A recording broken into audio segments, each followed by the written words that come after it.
Well, here we go with the jacking video. Just want to start this off by saying there are many different ways to put in a jack seat, and this is the way that gets me by 90% of the time. So just a quick overview on it. I do my back cut first, and I'll make my back cut about 70-80% the way 70-80% of where I want my back cut to finish by the time the tree is going over. So I'll make my back cut, and then I'll make my bore in with my bottom cut, which gives me the height of my jack seat, then come along on the two sides, bore in at an angle that's approximately towards the heartwood of the tree, and that'll give you roughly the correct angle to meet up those cuts and give you enough depth to fit that jack seat in.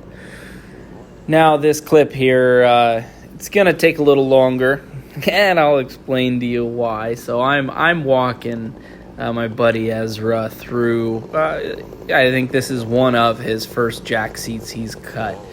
So I'm walking him through it, and here he is. He's got his back cut in, and here he is boring in to establish the height of his jack seat.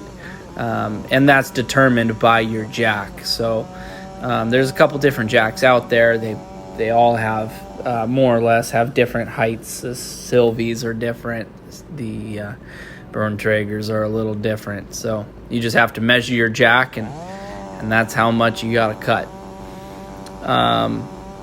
So here he is making that, establishing that height of his jack seat, and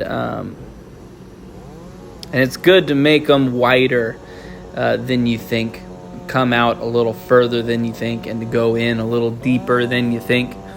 Because a lot of times, a lot of guys will get hung up because there's wood out there in the middle, right at the apex of where those two cuts or three cuts are supposed to meet, and they'll be banging on it and can't get it out. So it looks like he's finished from on his height. Now he's gonna bore in, and if I remember correct, this was a tree we jacked on a roadside hazard job. There are nails all over the place, and as you can see, he's just spitting out powder there. Through that back cut, we had found a nail, and he decided that we were just going to power through for the rest of the jack seat. Because it'd be a shame to put on a brand new chain and immediately hit a new nail. So that's what we decided to do. He's shooting powder, and we're just going to power through it here. Finishes off that side. He believes he's got enough wood, so he goes off to the other side, and he's going to bore in and try and match that cut. It's pretty easy to feel.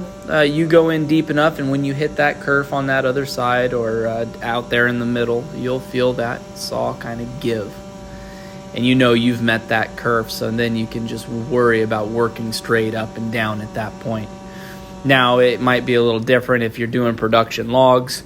You don't want to come up too far, because then you're going to start taking wood out of the butt log. But, you know, a smidge here or there is fine.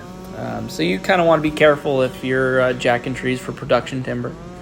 But on this roadside hazard stuff, it's not so much. You can really just sweep at it and get it all, because it's not really going for market. So he did a great job. Made 3 cuts, and jack seat came right out, or that wedge came right out.